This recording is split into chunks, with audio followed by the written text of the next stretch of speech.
Dernier livre, il faut que l'oubli passe et s'étonne lui-même.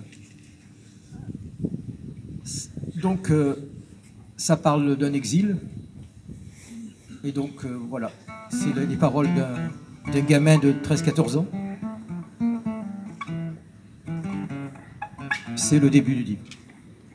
Le fleuve, resté jeune, ignore jusqu'à notre départ.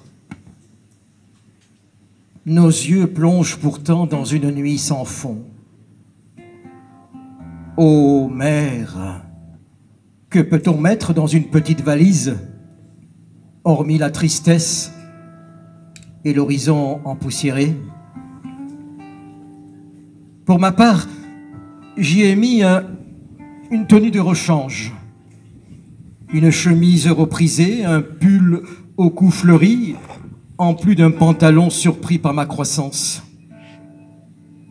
Ajoutons à cela l'aube pâle, fidèle à ma fenêtre, un nuage déguisé en pansement et qui se plie en 4 pour recouvrir mon entaille profonde. Ah, j'ai oublié, ces scènes de la vie rangées à la va-vite, photos en noir et blanc, mon visage enfantin, les cris du marché déversés sur la Grand Place, ces matins Clémentine ayant pris goût aux lèvres, l'appel à la prière, un dernier son de cloche, et le secret épais de mon début de puberté. J'ai placé aussi les grandes espérances, le seul livre à me suivre à grandes enjambées.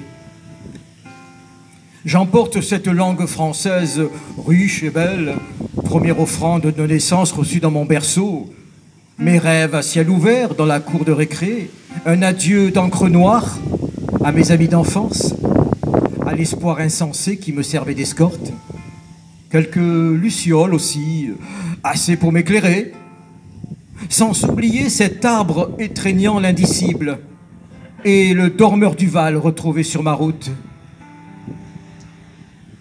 Défaillance ou défaite, je crois bien qu'il n'y a plus rien à faire ici, puisque apparemment Dieu lui-même s'est absenté.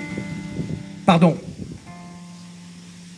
je dis cela alors que je sens déjà un souffle sur ma nuque pour les jours à venir. Le cimetière résonne de 1001 échos. Le tombeau n'a plus place pour celui qui s'éloigne. C'est fini. Oui, c'est fini. Je m'en vais une fois pour toutes. Je ne reviendrai plus à Chlef, à Lasnam ou à Orléansville, cette ville qui change de nom pour un oui, pour un non. J'en ai plus que marre du périple d'objets, de l'enfant dessiné d'un seul geste et d'un trait, des chiffons en lambeaux, des pierres de colère, des ordres bien ordonnés, à l'âme celle qui faire. Je sais bien que la fresque dit tout ou presque, et l'on ne trouve rien de comparable dans mes écrits, surtout qu'au vu du sanglant miroir, ma plume a bien du mal à poser un regard juste. Les phalanges s'échappent de ma main étroite pour coller aux anfractuosités d'un mur que je n'ai plus force de nommer. Je ne pense pas que ces quelques phrases puissent cerner l'ensemble du conflit ou qu'il faille attendre du vitrail endimanché qu'il m'aveugle d'une révélation, mais ça barde encore depuis la veille, à l'endroit même où je me trouve. En effet, autant que je m'en souvienne, hier ne s'est pas présenté comme note de marque. Tout juste rentré du collège, pas encore remis des calculs savants, j'arborais un large sourire qui ressemblait à un enfant, lorsque le tragique est venu me prendre dans ses bras. Mais je m'arrête ici, et ce n'est pas facile. Devant moi, l'on insiste. L'on m'incite à faire état des lieux. Il va falloir trier, partir, mais juste avant, tirer un trait, sortir de soi, naviguer entre l'élan de vie et cet arrêt de mort. Ma mère ajoute qu'il n'est plus temps de laisser à ce stade le poème ou quiconque me prendre d'assaut. Le raisonnement déserte le premier étage de mon HLM. Et le moi propre n'a que peu d'importance. Détourné de mon lit, je ne sais plus quoi emporter. sinon ces restes de cahiers venus à ma rencontre. Qu'est-ce que tu cherches encore? Crie une voix dans la demi-obscurité. Est-il nécessaire de s'encombrer de papiers arrachés? Dans l'habillage tremblotant, ces quelques pages blanches rendraient compte, qui sait, du lent vertige du départ, sans qu'on y trouve une virgule mal placée. Des bancs porteurs de changement, des arbres effrayés semblant ignorer le sens de la séparation.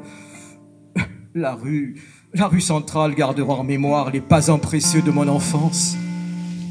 Si je ne suis plus là, à répondre aux mendiants, trouvera-t-on encore de frêles silhouettes pour se réjouir de ces trottoirs timides, du défilé imperturbable de réverbères?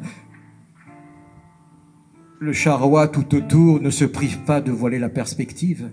D'ailleurs, qui peut imaginer un petit prince dans ce flou, mon jeune frère, rêvant de vivre jusqu'à 100 ans? Tout ce qui gronde en lui, qui ressort silencieux. Envolé depuis peu, je regarde tout ça de haut. Il faut que l'oubli passe et s'étonne lui-même. L'innocence fleurit le regard des enfants, même de ceux qui, à vue d'œil, craignent le noir comme moi. Oui, comme moi. En partance pour grandir, nous sommes condamnés à nous entendre, sinon appelés à disparaître.